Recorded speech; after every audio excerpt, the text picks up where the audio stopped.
The Kythara hunting grounds stretched endlessly beneath twin crimson suns, where death stalked on 6 legs and survival meant everything. Here, in this savage wilderness, something impossible was happening. Something that would make even our most ancient elders scratch their scaled heads in bewilderment. I am Velthon, senior tracker of the Great Pack, and I have witnessed many strange things in my 3 centuries of life. But nothing, absolutely nothing, prepared me for what I saw that day when the sky metal crashed into our sacred hunting territory. The human female crawled from the wreckage like a wounded prey animal, bleeding that peculiar red fluid they call blood. Her name, we would later learn, was Captain Jade Winters of the Terran Survey Corps. At first glance, she appeared to be just another soft-skinned weakling from the stars. No claws, no fangs, no natural armor.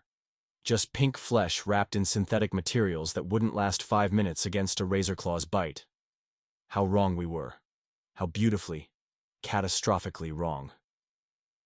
The first sign something was different came when young Kythara, barely past his first molting, approached the crash site. Kythara was what humans might call a problem child. Even by Kythara standards, he was aggressive, unpredictable, and had already killed 3 of his littermates in dominance disputes. His parents had essentially given up on him, expecting him to die in his first real hunt. But instead of attacking the helpless human, Kythara did something that made my jaw drop so hard it nearly hit the ground. He sat, like a domesticated pet, in front of this bleeding, defenseless alien. "What in the name of the Void Hunters is that cub doing?" muttered my hunting partner Zolketh, his 4 eyes blinking in rapid succession. The gesture meant he was either very confused or having a stroke. Given the circumstances, probably both. Captain Jade Winters looked up at the young predator with those strange, forward-facing eyes that marked her species as hunters, despite their laughable physical limitations. And then she did something even more impossible. She spoke to him. Not in the guttural growls and snarls that comprised our language, but in her own soft, musical tongue. Yet somehow, Kythara understood. "Easy there, big guy," she said, raising one hand in what I would later recognize as a calming gesture. "I'm not going to hurt you. Though honestly, you could probably tear me apart without breaking a sweat. Do you even sweat? You look more like the dry heat type." The sarcasm in her voice was unmistakable, even across species barriers. Here was a creature facing a predator that could disembowel her with a casual swipe, and she was making jokes. Either humans were the bravest species in the galaxy, or the most spectacularly stupid. Kythara tilted his massive head, studying her with an intelligence that surprised even me. Then he did something that would have gotten him exiled from any respectable pack. He lowered his head in submission to a human. A soft, weak, pathetic human who probably couldn't hunt a sick herbivore if her life depended on it. "Oh, you've got to be kidding me," Jade muttered, struggling to her feet. Her left leg was clearly injured, and she favored it as she moved. "First, my ship crashes on a planet full of what look like 6-legged tigers on steroids, and now one of them wants to be friends. My commanding officer is never going to believe this report." But Kythara wasn't the only one affected. Within hours, more cubs began appearing at the crash site. Not just the young ones, but adolescents who should have known better. They came in 1s and 2s at first, then in larger groups, all displaying the same inexplicable behavior. Submission to the human female. The elders were, to put it mildly, not pleased. "This is an abomination," declared High Elder Morthak during the emergency council meeting. His ancient voice carried the weight of 5 centuries of accumulated wisdom and an equal measure of stubborn traditionalism. "Our young are bowing to prey. Prey! What's next? Shall we invite the grass-eaters to lead our hunts?" Elder Sixnall, the pack's primary strategist, was more analytical, but equally disturbed. "There must be some form of pheromone manipulation at work. These humans are known for their chemical warfare capabilities. Perhaps this female is using some form of biological weapon to subvert our cubs' natural instincts." I raised a claw to speak. "With respect, elders, I have been observing the situation closely. The human shows no signs of using any form of chemical manipulation. In fact, she seems as confused by the cub's behavior as we are. Then explain it, Morthok demanded, his massive frame bristling with agitation. Explain why our fiercest young warriors are following this soft meat around like lost pups. I had no answer. None of us did. Meanwhile, back at the crash site, Captain Jade Winters was dealing with her own growing concerns.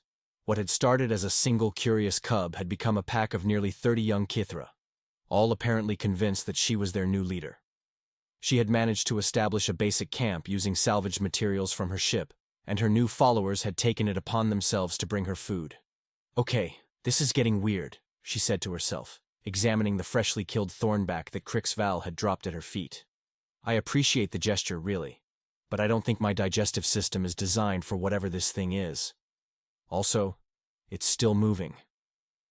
The thornback, a spiky herbivore roughly the size of a small shuttle, was indeed still twitching. Kythara preferred their meat fresh. Very fresh. Sometimes still running. Look, guys, Jade addressed the assembled cubs, who watched her with rapt attention. I know you're trying to help, but I need you to understand something. I'm not your leader. I'm not even your species. I'm just a lost human who really, really wants to go home. The cubs exchanged glances, communicating in the rapid series of clicks and growls that comprised their basic language. Then, to Jade's amazement, they began working together to prepare the thornback in a way she could actually consume. They removed the toxic spines, separated the edible portions from the dangerous ones, and even started a fire using their natural flame breath ability. Okay, that's actually pretty impressive, Jade admitted, watching them work with the efficiency of a trained military unit. You guys are a lot smarter than you look. No offense. None taken, apparently. The cubs seemed to enjoy her commentary, their equivalent of laughter rumbling through the clearing like distant thunder. But their cooperation went beyond simple food preparation. When a pack of shadow stalkers, nocturnal predators that even adult Kythara avoided, approached the camp during the first night, the cubs formed a defensive perimeter around Jade without being asked. They fought with a coordination and ferocity that would have impressed their own elders, driving off the attackers with minimal casualties. Holy crap, Jade breathed, watching the cubs tend to their wounded packmates. You guys just saved my life. Again. I'm starting to think I owe you more than I can ever repay. But it was the next morning that truly demonstrated the depth of the cubs' devotion to their human leader. A hunting party of adult Kythara, led by War Chief Golvex, arrived at the crash site with clear hostile intentions. Stand aside, cubs, Golvex commanded, his battle-scarred hide marking him as a veteran of countless hunts. This alien contamination ends now, the human dies, and you return to your proper place in the pack hierarchy. The cubs didn't move. Instead, they closed ranks around Jade, their young voices rising in a chorus of defiance that sent chills down my spine. I had never heard cubs challenge adult authority so directly, so fearlessly. You would defy your betters for this soft meat? Golvex snarled, his massive claws extending. You would risk exile, even death, for a creature that couldn't survive a single day in our wilderness without your protection? Actually, Jade interrupted, stepping forward, despite the obvious danger. They've been protecting me, not the other way around. And frankly, they've shown more intelligence and tactical awareness in 3 days than most of my fellow officers show in a year. The audacity of the human speaking directly to a war chief left everyone momentarily speechless. In Kythara society, such presumption would normally result in immediate dismemberment. Instead, Golvex laughed, a deep rumbling sound that held more surprise than humor. The prey thing has courage, I'll give her that, he said, studying Jade with new interest. But courage without strength is merely stupidity, with better publicity. Maybe, Jade replied, her voice steady, despite the fear I could smell on her. But these cubs don't seem to think I'm stupid. They've been following me around, bringing me food, protecting me from things that want to eat me, which, on this planet, seems to be pretty much everything. So either they're all suffering from some kind of collective brain damage, or they see something in me that you don't. Golvex's expression shifted from amusement to genuine curiosity. And what might that be, human? Jade was quiet for a moment, considering her words carefully. When she spoke, her voice carried a conviction that surprised even me. Maybe they see someone who doesn't judge them based on their species or their age. Someone who appreciates their intelligence instead of dismissing them as just cubs. Someone who treats them as individuals with their own thoughts and feelings, instead of just smaller versions of their parents. The silence that followed was deafening. Even the ambient sounds of the wilderness seemed to pause, as if the planet itself was waiting to see how this confrontation would resolve. Then young Kythara stepped forward, placing himself directly between Jade and the war chief. His voice, still high with youth but carrying unmistakable determination, rang across the clearing. "She leads us not because she is strong," he said, "but because she makes us strong." The words hung in the air like a challenge thrown at the feet of tradition itself. Kythara's declaration sent ripples of shock through the assembled adults, their expressions ranging from outrage to bewilderment. Even I found myself struggling to process what I had just witnessed. "Impossible," whispered Sixnal, her analytical mind clearly racing to comprehend this breach of every natural law she understood. Cubs do not choose their leaders. Leaders are born through strength, proven through combat, established through dominance. This goes against everything we are. But the evidence stood before us, undeniable as the twin suns overhead. 30 young Kythara, including some of the most promising warriors of their generation, had aligned themselves with a creature that by all rights should have been their prey. And they weren't just following her out of curiosity or temporary fascination. They were prepared to fight their own kind to protect her. Golvex studied the defensive formation the cubs had created around Jade, his experienced eye noting details that others might miss. "Their positioning is flawless," he murmured, almost to himself. "Overlapping fields of fire, protected flanks, clear escape routes. This isn't instinct. This is training." "I haven't trained them," Jade protested, though her voice carried a note of uncertainty. "I mean, I might have made some suggestions about tactical positioning when those Shadowstalkers attacked, but nothing formal. They just seem to understand what needs to be done." "Suggestions?" Golvex's 4 eyes focused on her with laser intensity. "What kind of suggestions?" Jade shifted uncomfortably under his gaze. "Well, when I saw them bunching up during the attack, I mentioned that they were creating a target-rich environment for the enemy. And maybe I pointed out that having someone watch the rear approach would prevent flanking maneuvers. Basic stuff, really. Military 101. The war chief's expression underwent a subtle transformation.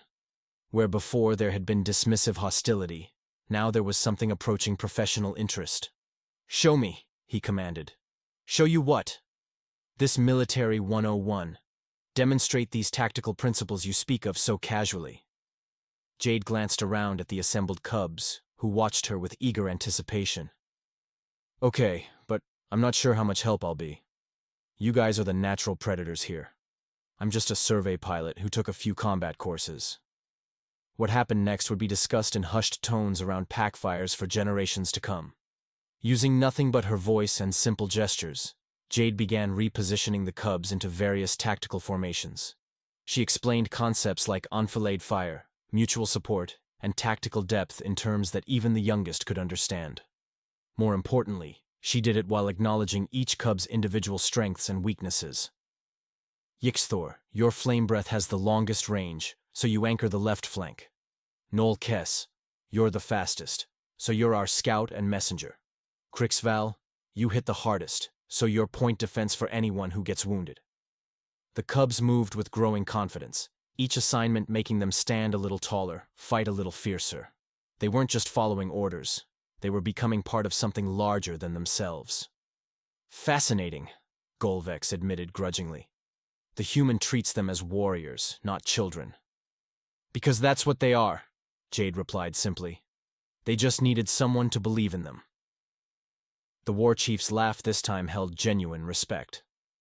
"Perhaps there is more to this mystery than we first thought." The revelation struck like lightning across the hunting grounds. Within hours of Golvex's grudging admission, word spread through the great pack faster than a wildfire in dry season.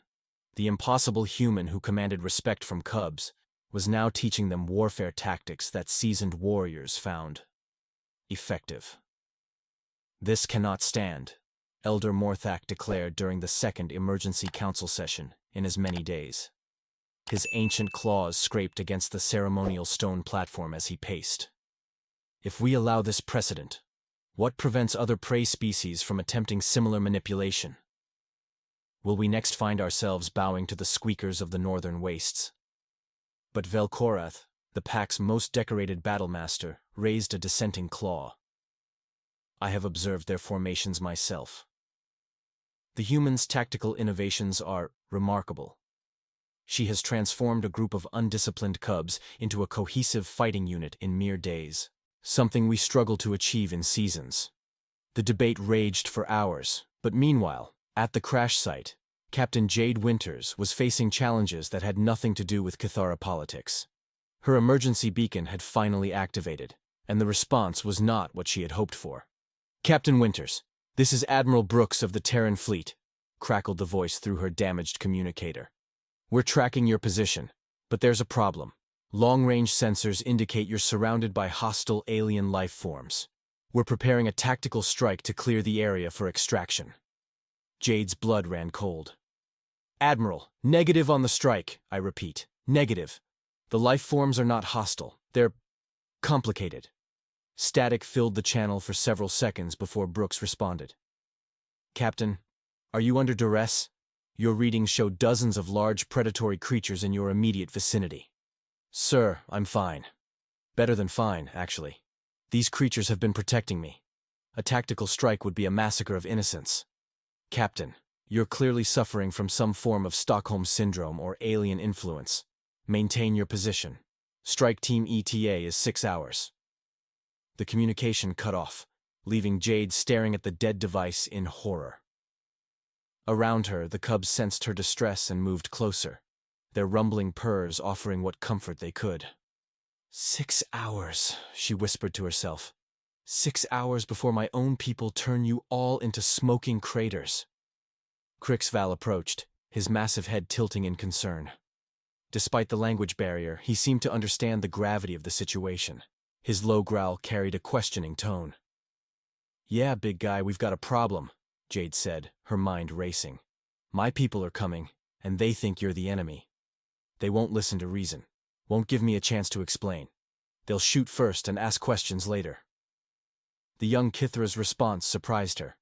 Instead of fear or anger, his eyes lit up with what could only be described as excitement. He turned to his packmates and released a series of rapid-fire clicks and growls that had them all perking up with interest. "Oh no," Jade muttered, recognizing that look. "You guys are enjoying this, aren't you?" The idea of a real fight against actual opponents instead of just hunting practice. Their enthusiastic rumbles confirmed her suspicions. These were predators, after all, and the prospect of testing their newly learned tactics against alien technology was apparently irresistible. "Listen to me carefully," Jade said, her voice taking on the authoritative tone she used with her own crew. "These aren't shadow stalkers or thornbacks. These are humans with advanced weapons, aircraft, and absolutely no understanding of what you really are. If you fight them, people are going to die. Good people. On both sides." The cubs' excitement dimmed as they processed her words. Crixval whined softly, a sound that somehow conveyed both disappointment and understanding. "But," Jade continued, a plan forming in her mind, "that doesn't mean we're helpless. You've been learning tactics, right? Well, here's your final exam. We're going to teach my people the same lesson you taught yours, that assumptions can be deadly, and intelligence comes in many forms." What followed was the most intensive training session in the history of interspecies cooperation. Jade worked with the cubs to develop a demonstration that would showcase their intelligence, coordination, and peaceful intentions without triggering the humans' defensive instincts. It was a delicate balance, requiring the cubs to suppress their natural predatory behaviors while still displaying their impressive capabilities. The cubs threw themselves into the preparation with typical Kythara intensity. Yixthor practiced modulating his flame breath to create precise patterns in the air, turning a weapon into art. Noel Kess worked on her reconnaissance skills, learning to gather information without appearing threatening. Even the youngest cubs, barely past their first growth spurt, participated by creating intricate formations that demonstrated mathematical precision. You know, Jade said, watching them practice. Back home, our military academies spend years trying to instill this kind of unit cohesion. You guys figured it out in a week. Crixval rumbled with what she had learned was Kythara laughter. Perhaps your teachers make it too complicated, he said in his improving English. Pack is pack. Trust is trust. Simple things. Simple for you, maybe. Humans have this annoying tendency to overthink everything. Yes, Crixval agreed solemnly. We noticed. The irony wasn't lost on Jade that she was having philosophical discussions about military strategy with a creature her own species would classify as a dangerous predator. But then again, her entire situation had been one long exercise in irony. As the hours ticked by, more adult Kythara began arriving at the crash site, not to challenge or threaten, but to observe. Word of the cub's transformation had spread throughout the Great Pack, and curiosity was apparently a universal trait among intelligent species. War Chief Golvex returned with a full hunting party, but their demeanor was markedly different from their first encounter. They positioned themselves as observers rather than aggressors, maintaining a respectful distance while clearly fascinated by what they were witnessing. The human teaches them to think like warriors, but also like protectors, Golvex commented to his second-in-command. See how they position themselves to shield the weak while maintaining offensive capability? This is not mere hunting strategy. This is something more sophisticated. Indeed, the cubs had developed their own innovations based on Jade's teachings. They had created a communication system using subtle body language that allowed for silent coordination.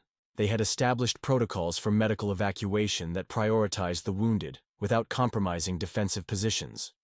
Most impressively, they had learned to use their diverse abilities in complementary ways that multiplied their effectiveness exponentially. It's like watching the birth of a new military doctrine, Jade murmured, taking notes on her salvaged datapad. They're not just copying human tactics. They're adapting them, improving them, making them their own. When the Terran strike team arrived in their sleek combat shuttles, they found something that defied every tactical manual in their database. The cubs had arranged themselves in a perfect ceremonial formation, with Jade standing at their center. But this wasn't a hostage situation or a display of dominance. It was a greeting party. Major Thompson, the strike team leader, emerged from his shuttle with weapons ready, only to stop dead in his tracks. Captain Winters, step away from the creatures immediately. Major, stand down, Jade called back, not moving from her position. I'm going to show you something that will change everything you think you know about this species. Captain, you're clearly compromised. These things have done something to your mind. Jade sighed. Crixval, would you please demonstrate Formation 7? The cubs moved with fluid precision, transforming their ceremonial arrangement into a complex tactical formation that would have impressed any military strategist. They maintained perfect spacing, established overlapping fields of fire, and even designated specific individuals for communication and medical support. All without a single verbal command from Jade. How? Major Thompson breathed, his weapon lowering slightly. They're not animals, Major. They're people. Different from us, yes, but people nonetheless. With their own culture, their own intelligence, their own capacity for growth and learning. But the demonstration was far from over. At Jade's subtle gesture, the cubs began a synchronized display of their various abilities. Fire breathing, rapid movement, coordinated hunting techniques, all performed with the discipline of a professional military unit. Yet throughout the entire display, not once did they direct any aggressive action toward the humans. The human soldiers watched in stunned silence as the cubs executed maneuvers that would have challenged veteran Marines. They demonstrated flanking techniques, suppression tactics, and even a complex pincer movement that required split-second timing and absolute trust between team members. "This is impossible," whispered Lieutenant Park, the team's xenobiologist. "The level of cognitive function required for this kind of coordination, they're operating at near-human intelligence levels." "Near-human?" Jade laughed. Lieutenant, in some ways they're beyond human. They've mastered tactical concepts in days that take our recruits months to learn. And they did it while adapting to an entirely alien way of thinking. Sergeant Mills, the team's heavy weapons specialist, lowered his plasma rifle completely. Captain, I've been training soldiers for 15 years, and I've never seen anything like this. The way they move together, anticipate each other's actions. It's like they're sharing a single mind. Not sharing, Jade corrected. Trusting. There's a difference. They trust each other completely, and they trust me to lead them well. That kind of trust can't be programmed or forced. It has to be earned. Major Thompson slowly holstered his weapon, his tactical training warring with the evidence before his eyes. Captain, even if what you're saying is true, Command will never believe it. First contact protocols require. Command can stuff their protocols, Jade interrupted. These cubs chose to protect me when they could have killed me. They chose to learn from me when they could have ignored me. They chose to trust me when every instinct should have told them I was prey. The least I can do is choose to protect them in return. The standoff might have continued indefinitely, but it was interrupted by the arrival of the Kythara Elders themselves. Morthak, Sixnal, and a dozen other ancient warriors emerged from the wilderness, their massive forms making even the well-armed humans seem small and vulnerable. Oh, this is about to get interesting, Jade muttered.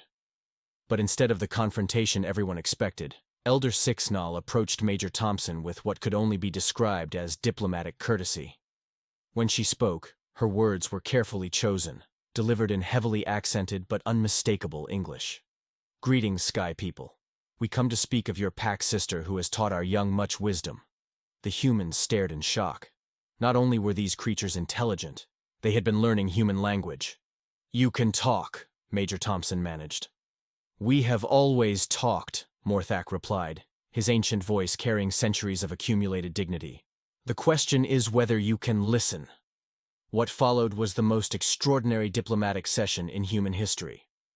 The Elders, it turned out, had been observing Jade's interactions with their cubs from the beginning. They had seen how she treated the young ones not as lesser beings, but as individuals worthy of respect and capable of growth. More importantly, they had seen how the cubs had responded to that treatment. Your pack sister has shown us new ways of thinking about leadership, Sixnal explained. Among our kind, leaders are chosen through strength and dominance, but she leads through understanding and respect. The cubs follow her not because they must, but because they choose to. And that troubles you? Lieutenant Park asked. It terrifies us, Morthak admitted with surprising honesty. For it suggests that there are forms of strength we have never considered, ways of leading we have never explored. If a soft-skinned alien can inspire such loyalty from our fiercest young, what does that say about our own methods? The conversation continued for hours, with both species sharing perspectives on leadership, warfare, and the nature of intelligence itself. The human soldiers found themselves discussing philosophy with beings they had expected to fight, while the Kythara Elders grappled with concepts that challenged millennia of tradition. Perhaps, Elder Velkorath suggested thoughtfully, strength is not about the ability to dominate others, but the ability to help them become stronger themselves. Now you're getting it, Jade said with a smile. Leadership isn't about being the biggest or the loudest. It's about bringing out the best in everyone around you. As the twin suns began to set, painting the sky in shades of crimson and gold, both species found themselves facing a future neither had imagined. The cubs who had started this entire adventure by choosing an unlikely leader had inadvertently opened the door to a new era of interspecies cooperation. But the real breakthrough came when young Noel Kess approached Lieutenant Park with something clutched carefully in her claws. It was a small device, clearly of human manufacture, that had been damaged in the crash. Without being asked, she had spent hours carefully repairing it, using her natural dexterity, and an intuitive understanding of its function that amazed the human engineer. How did you know how to fix this? Park asked in wonder, examining the perfectly restored communicator. Noel Kess tilted her head, considering the question. Jade Leader showed us that understanding comes from watching, listening, trying. Device wanted to work. We helped it remember how. the simple profundity of her answer left the humans speechless.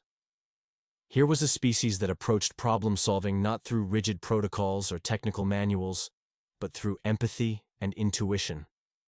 They had fixed human technology by understanding its purpose rather than memorizing its specifications. Remarkable. Admiral Brooks's voice crackled through the restored communicator. The Admiral had been monitoring the situation remotely, and his tone had shifted from military authority to scientific fascination. Captain Winters, I'm revising our assessment of the situation. It appears we're dealing with a first contact scenario of unprecedented complexity. Jade stepped forward, her voice gentle but firm. It says that maybe strength isn't about who can fight the hardest or roar the loudest.